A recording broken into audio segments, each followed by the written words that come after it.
This is the Believe in Texans podcast alongside former Houston Texans wide receiver, 6-year NFL veteran Cecil III. I'm Patrick Creighton, the host of Area 45 on your flagship home for the Houston Texans Sports Radio 610. And Cecil, this was a doozy.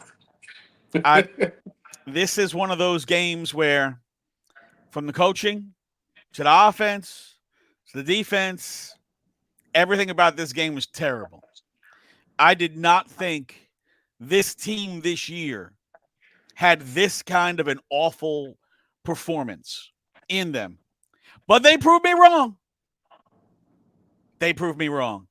I mean, I was stunned watching what I saw. And it was funny. It's like you almost kind of knew it was going to be that kind of day.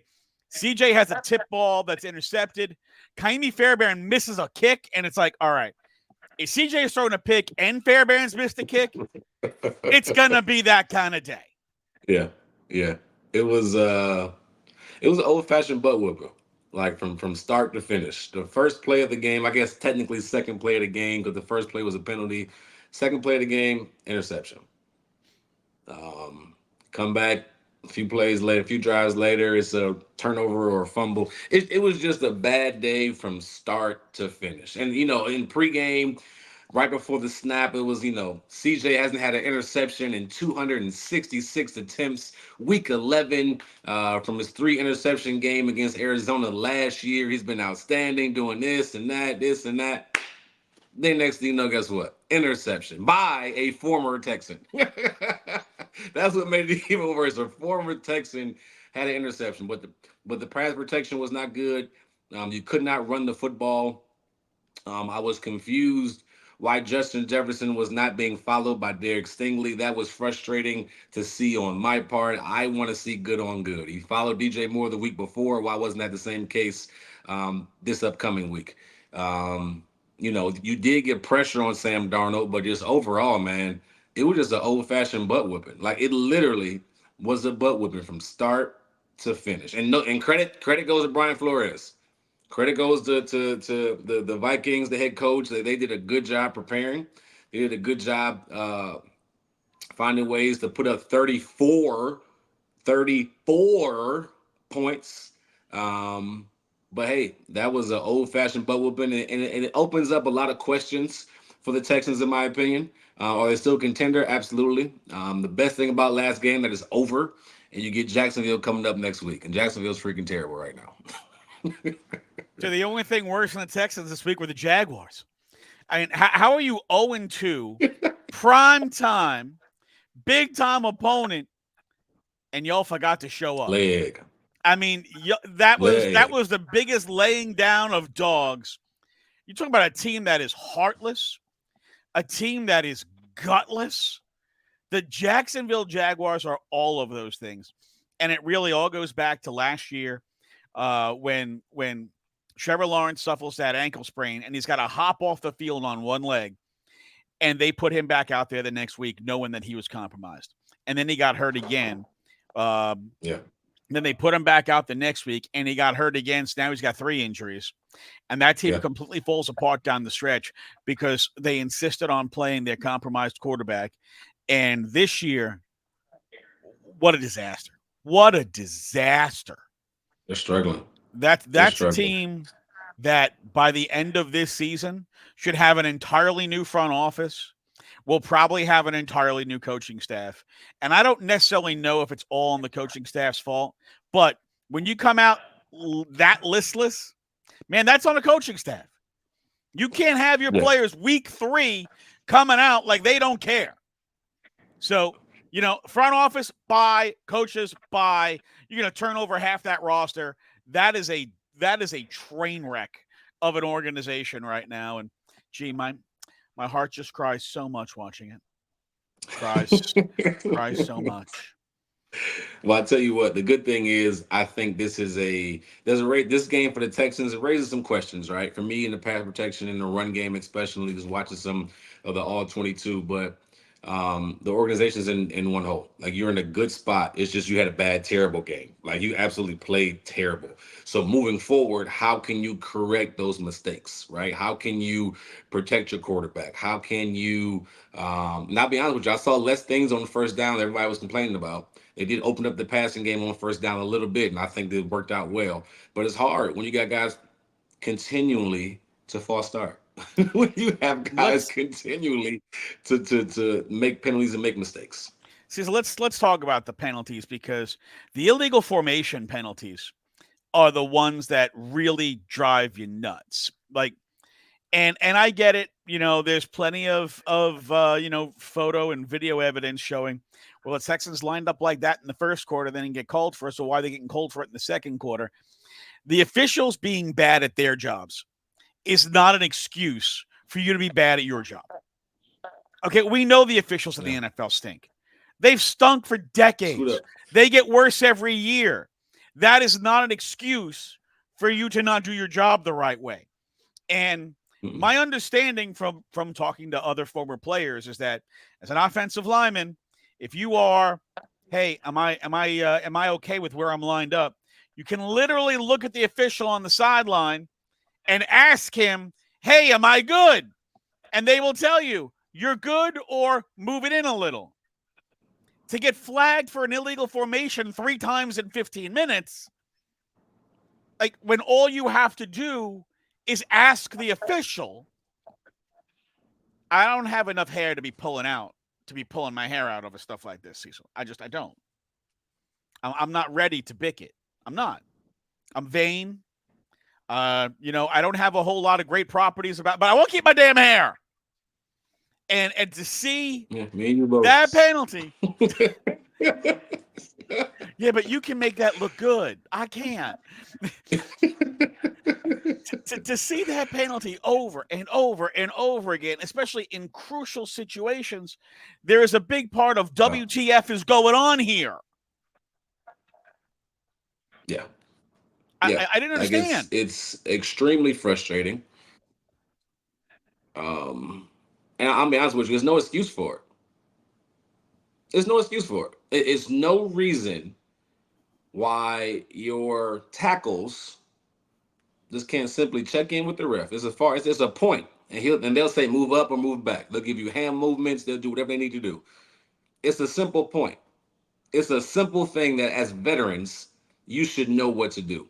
And before the year started, you knew this was going to be an emphasis from the referees. You knew that.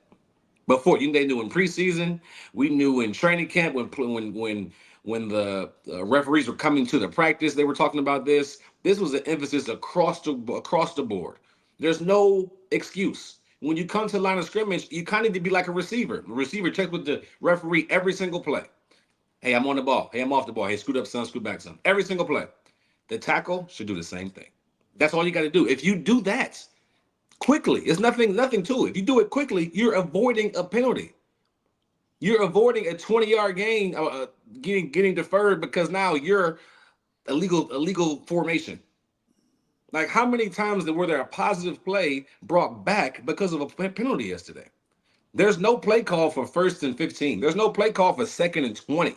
There's no play call for after you get a first down, now it's 3rd and 10, 3rd and 15. Like, those things are hard to overcome consistently over and over and over again. The frustrating part is, for me, a lot of those penalties are coming from number 78, who's an all-pro.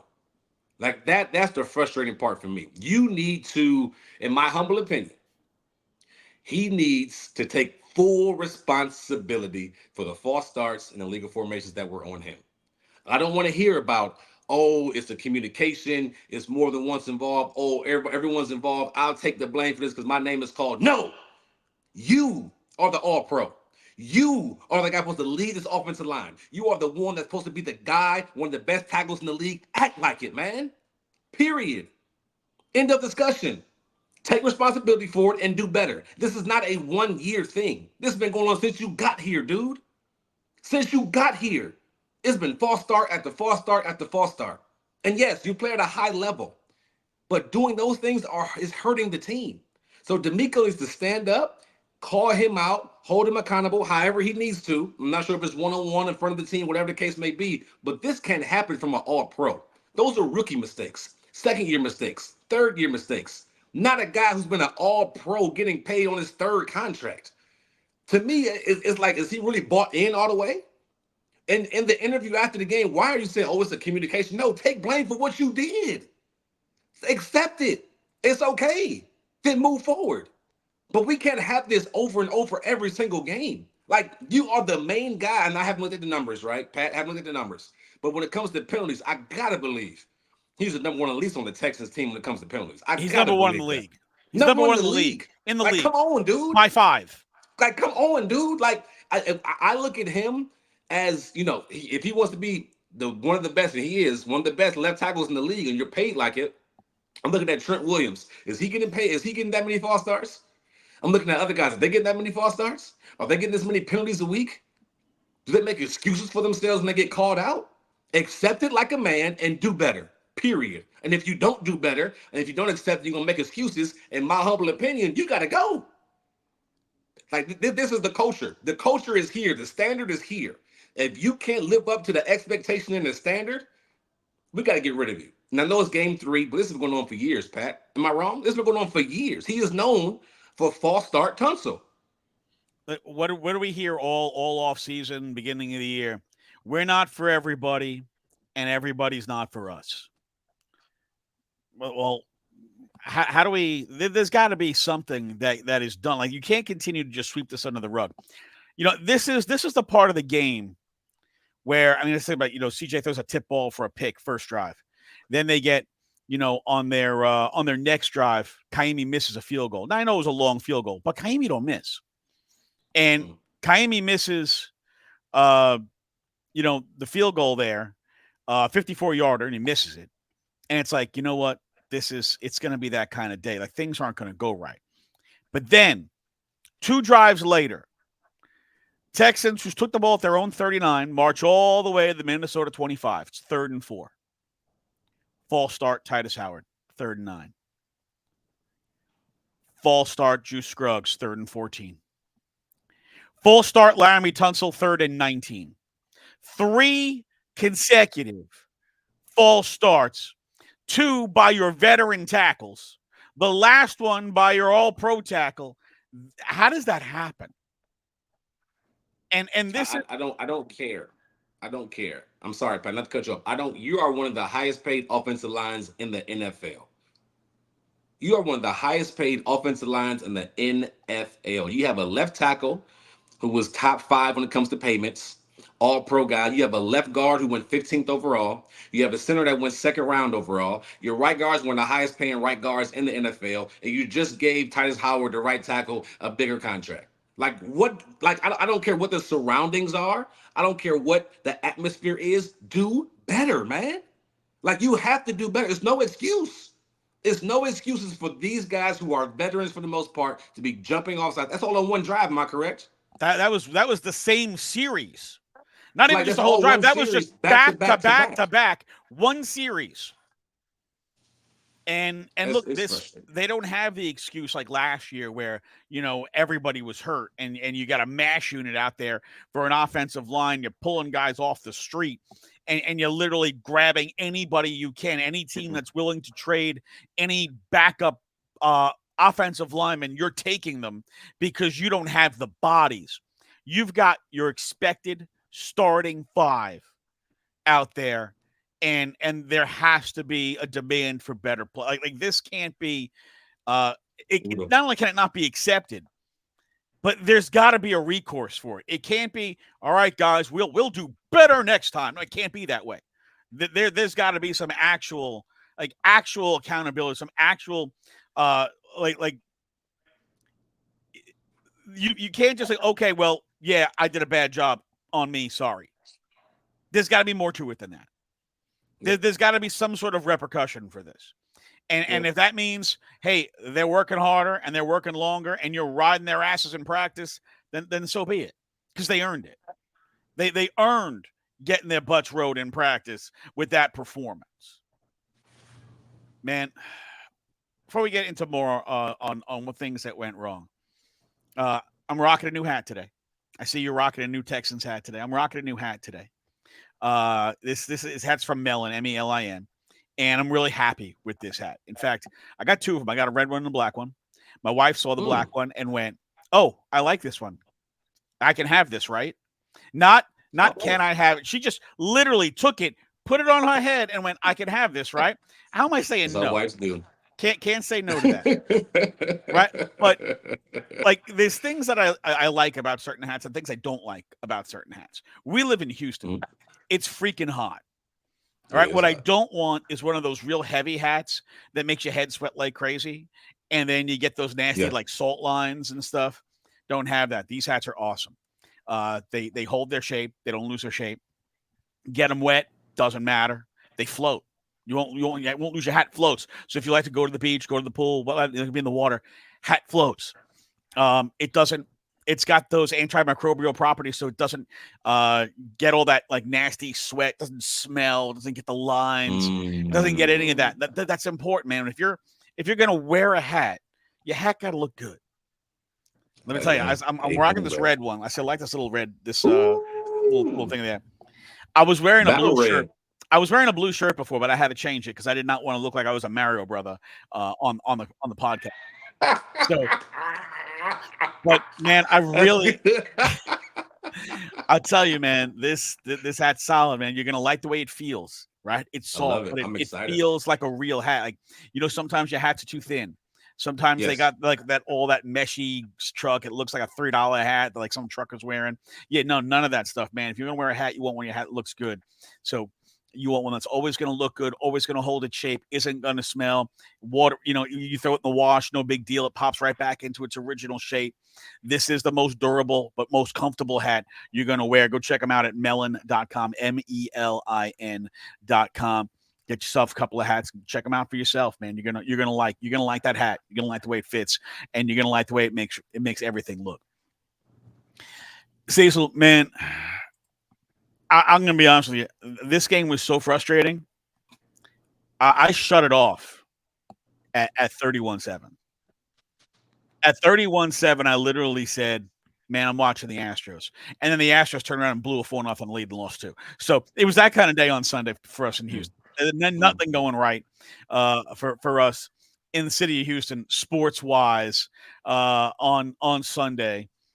But there were a couple of there's just a lot of things about this game that just made me kind of lose my mind. Like, literally, I turned the game off. They put Davis Mills in at quarterback. Like, that's the kind of game this was.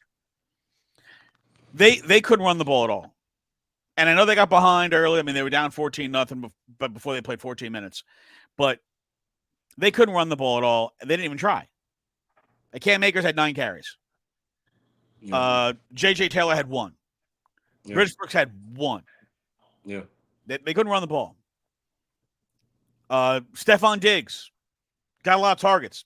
Caught, 10 of 12 targets. Nico caught 4 of 10. Tank caught 5 of 6, but they weren't. It seemed like they weren't doing a good job of getting some separation for Tank. Either the way they schemed it, there seemed to be a lot of shorter routes. They didn't.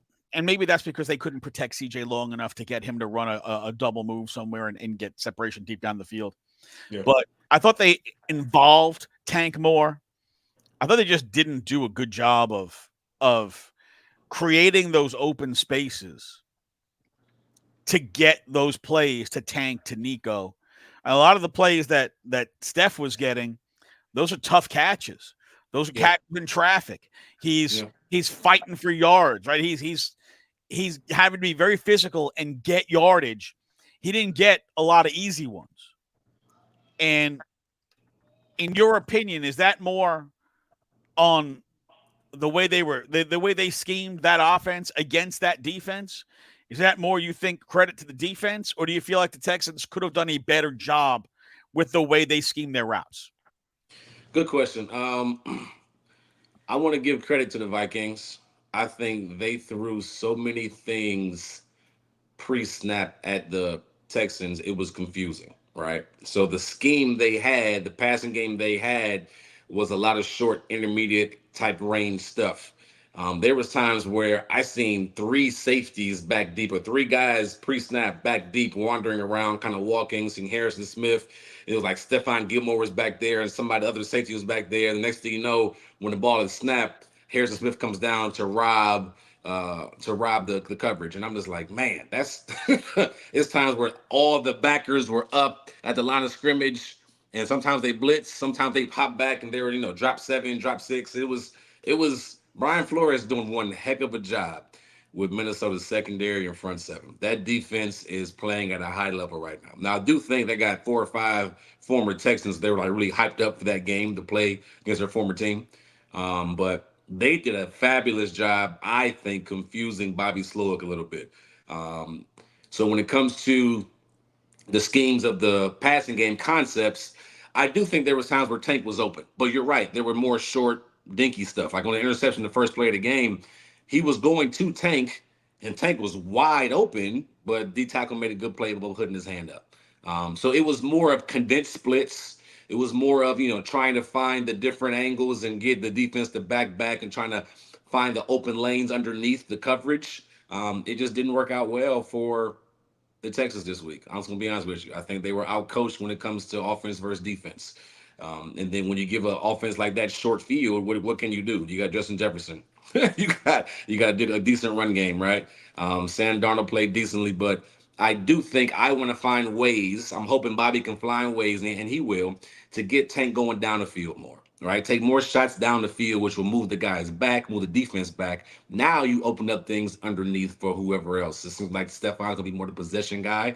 Great, he can make the tough catch over the middle on the short routes, whatever the case may be. But you have to go downfield to open up everything else in the passing game. If you're not going deep, then they're going to be able to play short. They're going to be able to sit on routes. They're going to be able to make things tough for the receivers.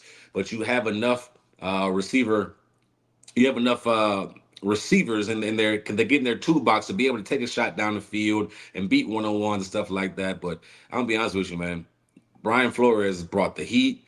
He brought confusion, and he did a heck of a job coaching that defense against Bobby Slowick and the Texans offense this week. If there are things about what Bobby Slowick did this weekend, the one that I guess bothered me the most was the idea of, hey, let's take our rookie tight end and have him go one-on-one with John Grenard. Oh, that was tough, brother. That to me is like, that's one of those multiple times.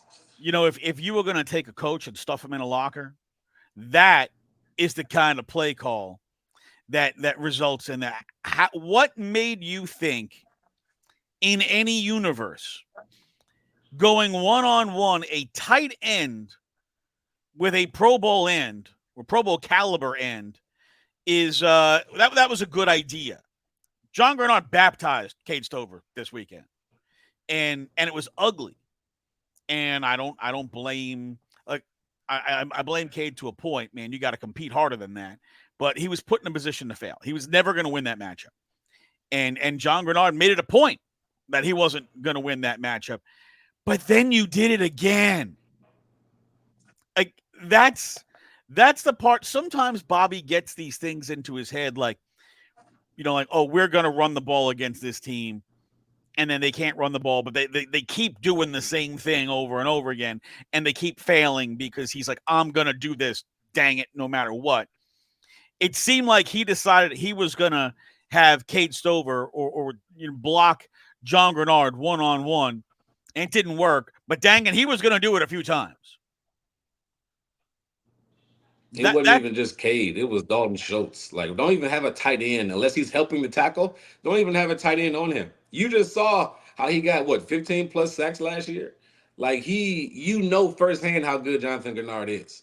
Whether you wanted to pay him or not doesn't matter, right? What matters is he's a quality player that can get tons of sacks and can rush the passer well. I'm more comfortable by putting a tight end there if he's helping the tackle, not one-on-one. Not one-on-one. And Jonathan Grenard took complete advantage. He took complete advantage of that. Like, hey, you going to give me this? Oh, I'm going to baptize him. Boop, sack the quarterback. Boop, sack the quarterback. Like, he did what he was supposed to do against tight ends all game long. And I agree with you. Bobby probably should have got out of that formation, or either got him some help from the back or the tackle that he was on. I mean, at that point, just put another offensive lineman out there and call him a tight end. Yeah, you can do that. I mean, I know I never thought I'd say, wow, they really miss Brevin Jordan. But not that Brevin Jordan should be one-on-one with John Grenard, because no tight end should be one-on-one with John Grenard. But you kind of saw Dalton Schultz has never been a great blocker. That's not his forte. And Cade's not he's a rookie and he's not there yet.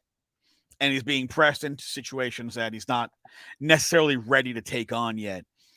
They could use a blocking tight end. And if you don't have a blocking tight end, you stick your extra tackle out there as your tight end. Does it give it away that he's in the block? Yeah, but in situations like Sunday's game, what's the difference? You needed to block. You couldn't block. Yeah. They couldn't block.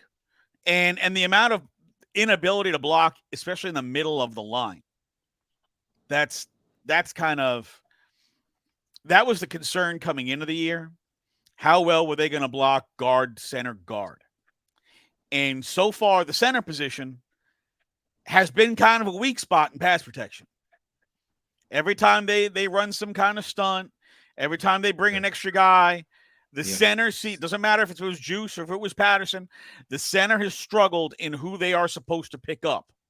Yeah. And it has led to issues. And this is a team that, the amount of pressure that they're giving up, like, you need to keep it back in there just to block.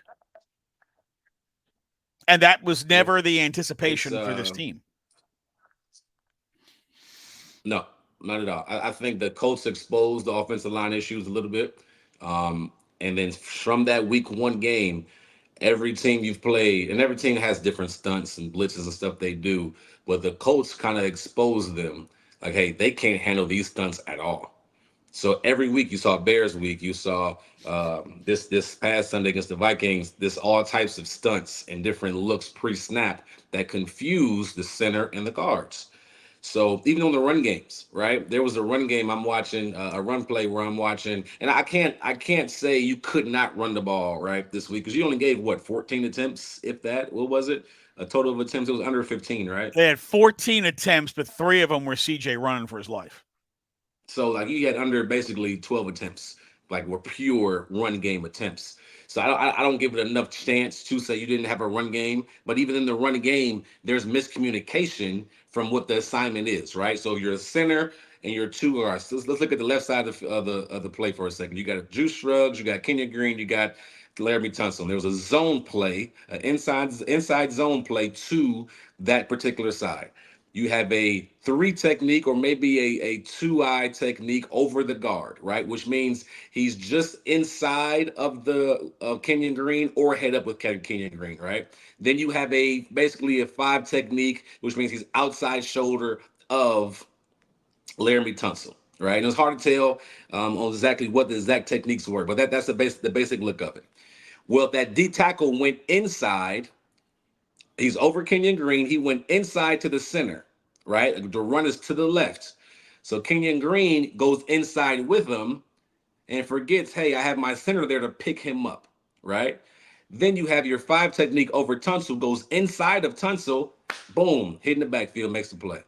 If Kenyon Green gets off of that, because he has help by the center, and gets the inside 5 technique that's coming, now you got something, right? Because Tunsil went to the outside defender, I think it was an outside backer or something. But that type of communication is what they're struggling with from the defensive line. Just simple stunts, simple things that you would think a good cohesive offensive line would be able to pick up. They get confused on.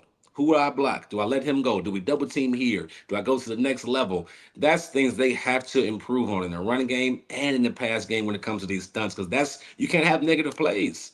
You cannot have negative plays. You can't go from 1st and 10 to 2nd and 13. You can't go from 2nd and 8 to 3rd and 13 because of mental errors from the front 5, right?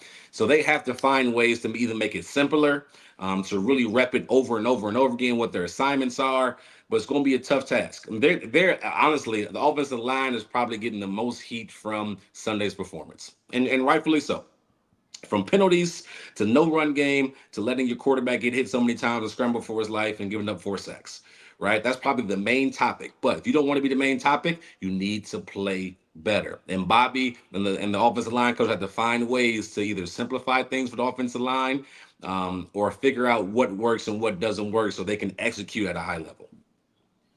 Now, Cecil, you had mentioned one of the things that you were upset about was that they didn't have Stingley shadow Justin Jefferson. Now, I thought they'd have Stingley shadow Justin Jefferson. I thought they'd play a lot more man defense. They played a lot of zone. There was a lot of zone going on. But one of the things, as you mentioned, they didn't have Stingley shadowing Justin Jefferson, and the Vikings took advantage of that, using motion to get the matchups they want. So, they wanted to get Sting and Lassiter both away from Justin Jefferson. They found ways to do that. And one of those touchdown catches, Justin Jefferson has a touchdown catch, and he's matched up with Eric Murray. Yep.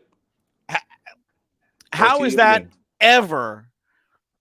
We know that's not the matchup they want, but how do you allow that matchup to happen where you're going to have Eric Murray matched up one-on-one with Justin Jefferson? And, I mean, look, the coverage is okay until Darnold breaks contain, and then it becomes a scramble drill, and Murray kind of gets tossed to the side, and Justin Jefferson's wide open in the end zone. But that's never the matchup that you want. And we kind of saw a lot of that. The Texans having poor matchups, particularly on Justin Jefferson, who only had 6 catches at 81 yards and that touchdown. How do they prevent that situation? I think 2 things. I think one, when you draft a guy number 3 overall, and Derek Stingley, and he is proven to make plays over and over again, right? And they know better than I do what his strengths and weaknesses are, right? I can watch film, I can watch games, but they see him every day at practice. They know better than I do. But if I have Derek Stingley, I want him on their best receiver. Or I'm going to have Kamari Lassiter follow him, right? Follow Jefferson wherever he goes, and they have safety help over the top. So there's no issues, right? So we're going to cap him no matter where he goes. But I'm going to have a plan in my head. I don't care if he motions a lot. I don't care where he lines up, that we're going to be physical with him. We're not going to give him a free release, and he's going to feel coverage all the dang on game, the whole time. And I just feel like he had too many times where he was free release, where he was nobody in his face, where he was zone coverage off. To this day, I got 2 bad knees. I can get open versus zone coverage. I can still get open versus zone coverage. So can Justin Jefferson? Absolutely. I just think they need to be more physical at the line of scrimmage. If you're going against that type of caliber of player, Justin's special, right? He probably, no matter what defense you play, he's probably going to make a play or two. That's just who he is. He's one of the best, if not the best receiver in the NFL. That's how good he is. But you got to make life tough for him. And I feel like in the zone coverages, you made it too easy for him to just get easy catches. Like they motion him across, or they put him in a bunch situation, or they put him in condensed splits. And then now it puts pressure on the defense to back up. But you have to find ways and be ready for that type of stuff. They did this last week against San Francisco. The same kind of formations, the same motions. You have to find ways to make it hard for him. Me personally, I love double teaming the best receiver. And I learned from Bill Belichick. He puts the number 2 corner, which would be Kamari Lassiter, over your number 1 receiver and have a safety help over top. You're basically playing 2-man. You be physical, you jam him, you make life hard for him. If he does beat you, you make sure you're trailing and you got safety help over the top. That way, your number 2 receiver is over. So your number 2 receiver is being checked by who? Derek Stingley, your number 1 receiver. Now it's completely shut down. Derek is better than your number 2 receiver, who actually number 2 receiver didn't even play yesterday. Jordan Addison, he didn't even play yesterday. So now you're going against a guy named Jalen Naylor, who's good speed, good technique, but that should be a shutdown thing. It should be shut down. So I'm not sure what the idea was behind it, and I know it is tough to play a guy that's the offense that's motions a lot and that moves Justin around a lot, but you have to find ways to be physical with them and not give them free release. You should be physical and punching them and touching them and slamming them. Like anytime you get hands on them, you got to get hands on them because that frustrates a receiver, right? We want free releases. We want to get down the field easy. We want to face a zone coverage where all we got to do is find the right spot and the quarterback can hit us. What we don't want is hands on. So what we don't want is got to fight every single play, whether it's a run play or a pass play, right? So they got to find ways to be more physical in coverage. They got to find ways to really take out the number one receiver the best they can moving forward. This was one of the things that drove me crazy with that, right? How many yards does a defender have where he's allowed to make contact with you as a receiver coming off the line? 5? Is it 5? 5 yards, right? 5 yards. The Texans got a 7-yard cushion on Justin Jefferson. So not only is he getting a free release, but he knows they're not even coming up anywhere near where they can jam him, shove him, bang him, nothing. He knows this is going to be no contact. He could get 5 yards. He's already in a full sprint before the defensive back is even picking him up because they're giving him a 7-yard cushion. I mean, I felt it's almost like when you watch arena football and the wide receiver gets that 10-yard run up where he gets a running start before the ball gets snapped. You're giving Justin Jefferson, maybe the best receiver in the league, a 7-yard sprint head start on every route. And then I can't imagine why he's catching the football. That drove me nuts. That drove me absolutely just nuts. That the things that they did, and a lot of these things were, look, yes, they didn't execute. They absolutely did not execute.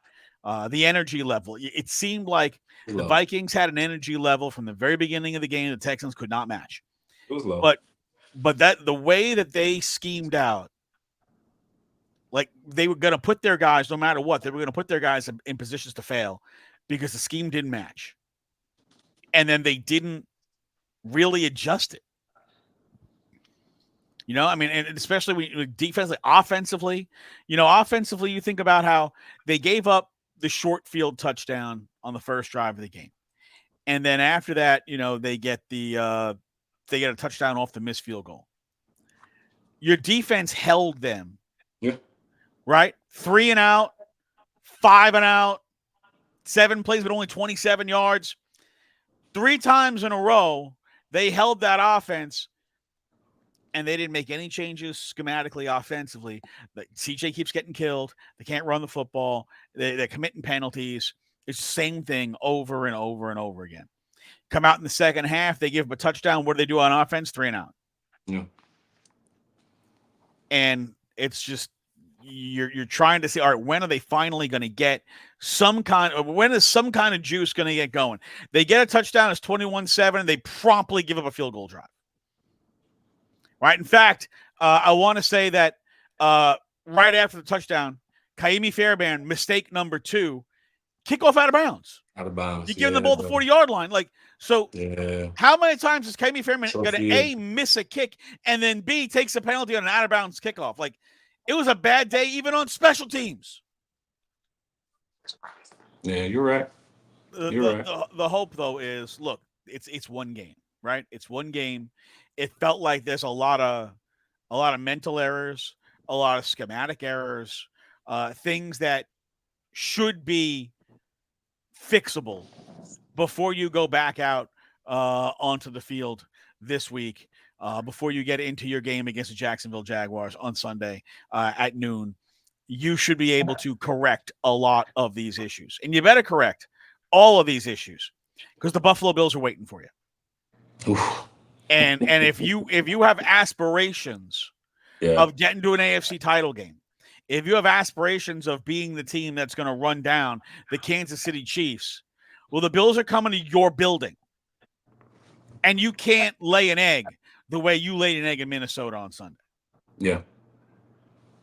I love what CJ said after the game. He's like, if we're gonna basically look bad, and I'm improvising, we're gonna look bad, if we're gonna make mistakes, if we're gonna have these penalties, if we're gonna not play well, I'd rather be early in the season, right? I'd rather be week 3 of the season rather than week 15, right? And I agree with that. You're sitting at 2-1 right now, right? You have a chance to, after the first quarter, which is next week, the 4th game, you got a chance to be 3-1. 3-1 after the first quarter of the season is pretty darn good. You're in good shape. And then, to be honest, you got 2 division opponents. So if you beat Jacksonville on Sunday, you're 2-0 in the division. You beat the Colts week 1. You beat Jacksonville week 2, you're in good shape. But you have to clean up the penalties. You have to play penalty-free football. You can't do this to yourself. You can't do this to yourself. I'm not sure where their penalties rank. I haven't looked at it yet with the top in the league, but they got to be up there. Like you can't. Good teams don't kill themselves. They don't beat themselves. The Kansas City Chiefs, they may make mistakes. They might not play good football, but they don't beat themselves consistently. So to me, if I coming this upcoming Sunday, like you mentioned, against Jacksonville at home, noon Central Time game, if you can correct those mistakes and come like after that week 3 debacle, if you can play better football, to me, this is what I'm looking for. Can you play better football? Can you go out there and play up to the standard, the expectation that's laid before all of us, right? If you can do that, I still think you're a darn good football team. I still do. So the Now, if you go out Texans, there and lay another egg, ugh, we got some information. We got some things to talk about. But I expect them to be able to, because I think they're a good football team. I expect them to be able to make them corrections and go out there and play really good against the Jacksonville Jaguar team that's struggling. the Texans are third in the league in penalties. They got 28. Only the Ravens Who's have the top two? 31. The Ravens have 31. The Browns have 29. They have Two teams 11. that are 1-2. They have 11 false starts. Nobody else has more than 7. They've been called for defensive holding 4 times. That is the most in the league. I mean, it just the penalties, especially the offensive penalties, because they got 13 of those 28 penalties are offensive. Come on, man. You got to clean it up. You got to clean it up. You got to find a way to play clean, disciplined football. You still want to swarm, right? I'm all about the swarm. You still want to be physical. You still want to be have a relentless mindset, the whole nine. But you have to play clean, disciplined football. And they got four penalties that are uncategorized. Well, we know 3 of them are illegal formation. Oh, okay. So, Okay. it's the penalties have been a massive issue for them. They have been drive killers. And Yeah. as much as, hey, if you're a 3rd and 4 and a 3rd and 9, you're 3rd and 4, you get a penalty, you're 3rd and 9. I still think CJ is going to get you 3rd and 9.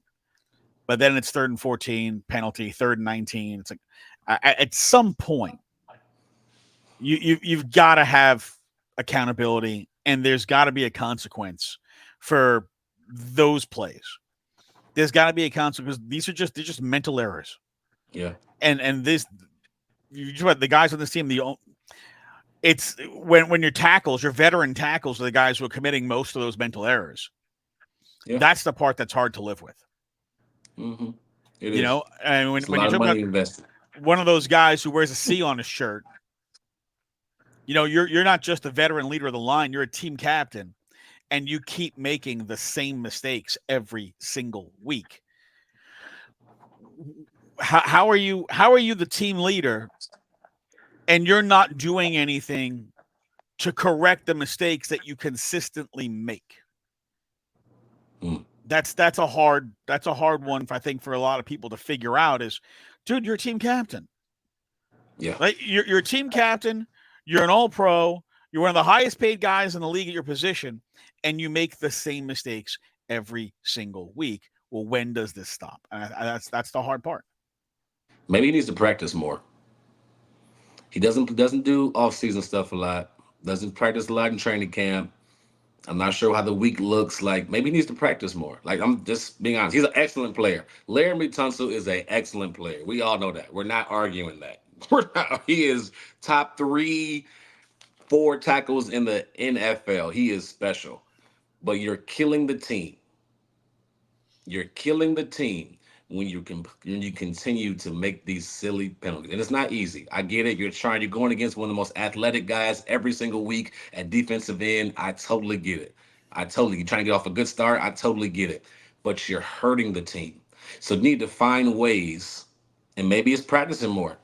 I'm just throwing it out there. Maybe it's practicing more, being intentional about practicing more and being on the same page with your right guard, your center, your left guard, your right tackle, and your quarterback. So we cannot have these penalties moving forward, because if the Texans are going to be a quality football team moving forward, you can't kill yourself. You can't beat yourself.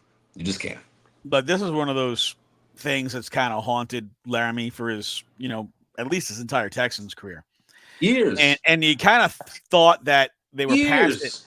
because last year when they draft CJ, and here's Laramie Tunsil on Instagram, picture of CJ Stroud, QB1, like we're in May, and he's all in, and look, for considering he played most of last year on one leg, he had a really damn good season. And look, I get it. There's a lot of stuff in the offseason Laramie didn't do because he had knee surgery in the offseason. So you knew anytime you have a veteran player who has a knee surgery or any kind of surgery in the offseason, they're going to bring those guys along slowly. But there is the question of, this is a guy who prior to last season had a reputation that the Texans almost had to bribe him to get him to practice. He didn't want to practice. He would not practice hard. They'd have to drag him to practice.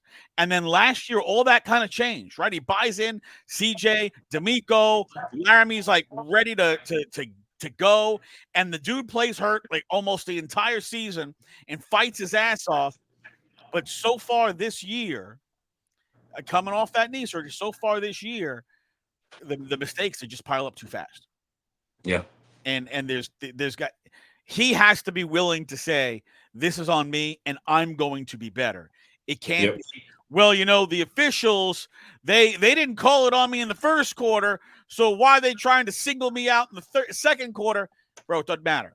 All right? They stink at their job. That's irrelevant of what you're doing.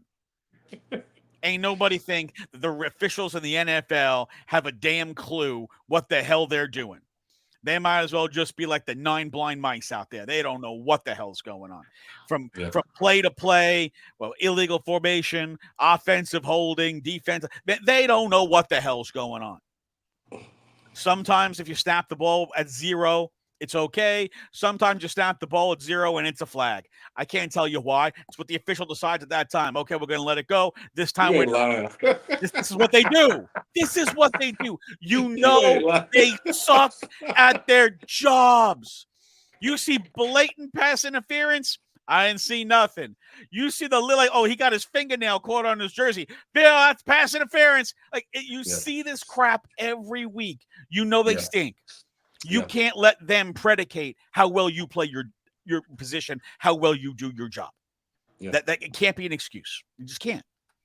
Is it unfair what he said? The officials are inconsistent? No, they are inconsistent. It doesn't matter. Very much so. You cannot allow the officials to dictate how your day goes, how your team is successful. Because if you let the officials do it, you'll lose every damn week. Yep. So there's a lot of things for them to clean up. And look, I know I've kind of just taken out a club and whacked everybody like a baby seal, but we want to give credit to Minnesota Vikings. They played really damn good. That's a good football team. They are a well-coached football team. Sam Darnold is finally with a team that is giving him the opportunity to succeed. Yep. And he's taking advantage of that. He's got some very good weapons around him. And Aaron Jones is a hell of a player. I'm a little surprised that Green Bay was just so willing to let Aaron Jones walk the way they did. And for him to wind up in Minnesota, that's a coup for the Vikings.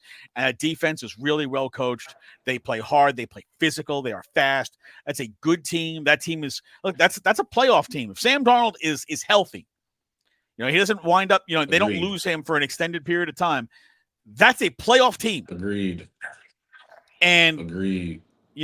This let's not say, they lost to a bad team. No, they lost to a good team.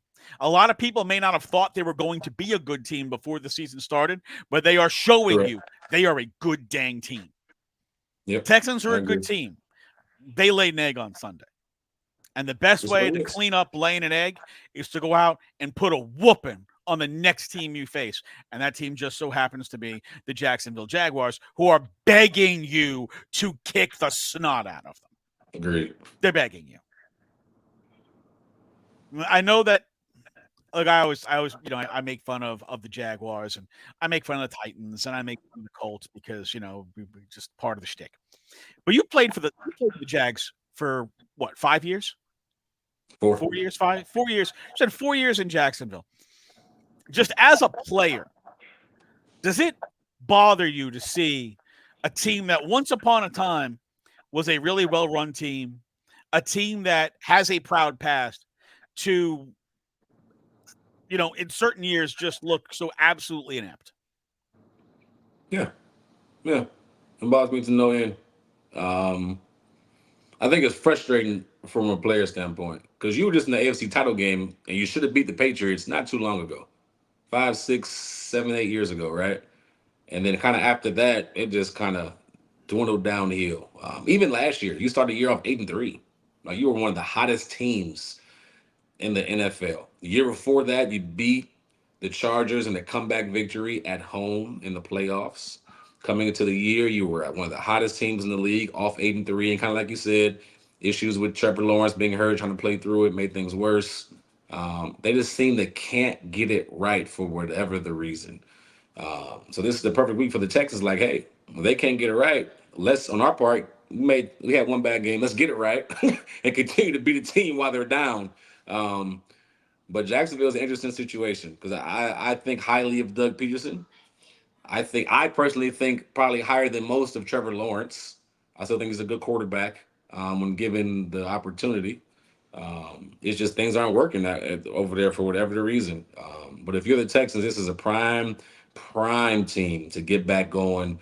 Right. If you want to right your ship against a team that's struggling, this is how you do it. Come back this week, like you mentioned, beat them down, play well, play good football, penalty-free football, and then now you're 3-1 with 2 wins in the division. You just hard to beat that. As a little off the beaten path, but if the Jaguar season continues to go sideways, and in the off season, there is a house cleaning, do you have to break it down? Like, do you then start exploring the idea of trading a Trevor Lawrence? Because if you're going to bring in a whole new regime in the front office, whole new regime as a coaching staff, and you're coming off of, say, a 4 or 5 win season, are you looking at it as, hey, we need a couple of years now to rebuild this franchise? Or is the way the NFL with free agency and the draft, like, do they think, hey, we can redo this whole thing in 1 year? Everybody's expendable. Like when you bring a new regime in, everybody's expendable. If you're not a guy that they brought in, I would not be surprised if they figure out a way just to get rid of everybody. And at this point, with Doug Peterson last night in his interview, he was non-committal to Trevor Lawrence for the next week. At this point in the season, they're having issues with trying to figure out, okay, maybe Trevor's, maybe he needs to sit down a week, maybe put Mac Jones in, right? If they bring in a new regime next year, everybody's expendable. No matter what you pay them, no matter what's going on, they're expendable. Now, I think from a pride standpoint, a coach may get in there and say, hey, a new coach, new GM may get in there and say, okay, let's give them a year, see what we can do with them. And after that year, all right, we'll trade them. We'll get rid of them.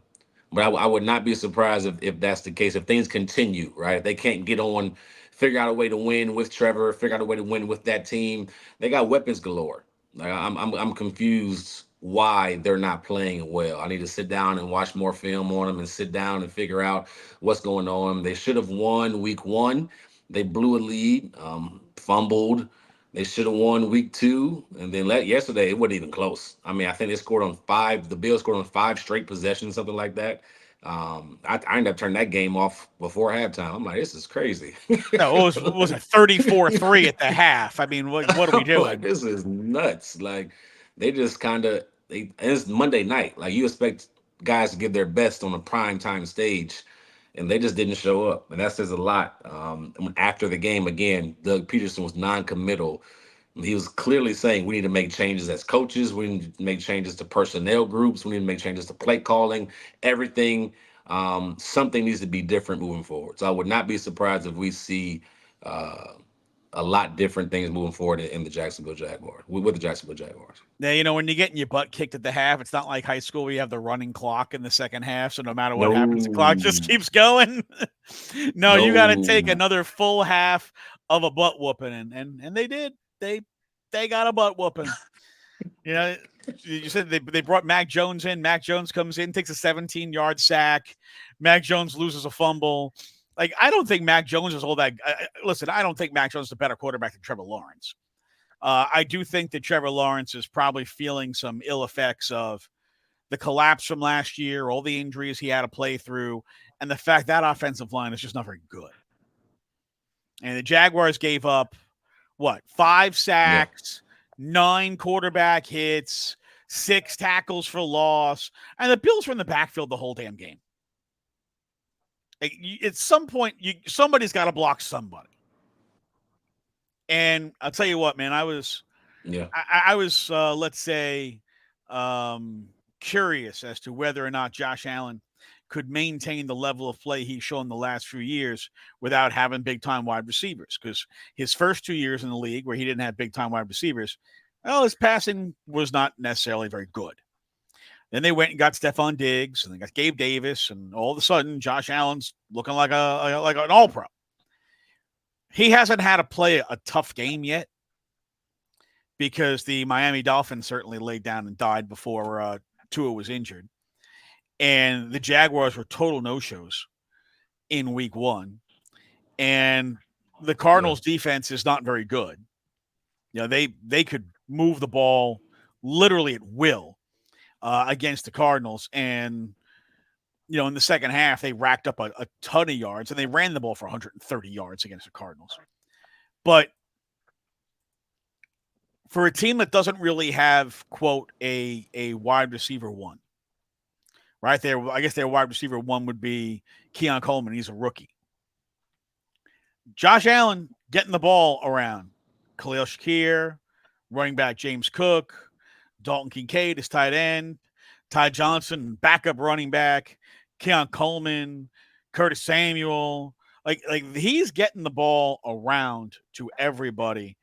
And that offense looked really good yesterday. Now, granted, I think Jacksonville laid down like dogs, but they still looked really good yesterday. Yeah. And if Josh Allen has matured his game to the point where he doesn't need a stud one, wide receiver one to win football games, that's a really good Buffalo Bills team because they play great defense and they run the football.